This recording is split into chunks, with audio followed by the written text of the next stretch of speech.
संवत्सरस्यायतनं वेद आयतनवान् भवति आपो वै संवत्सरस्यायतनम् आयतनवान् भवति य एवं वेद योऽप्सुनावं प्रतिष्ठितां वेद प्रत्येव तिष्ठति ॐ राजाधिराजाय प्रसर्यसाहिने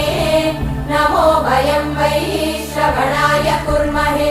समे कामान् कामकामाय मह्यम् कामेश्वरो वै श्रवणो ददातु कुबेराय वै श्रवणाय महाराजाय नमः।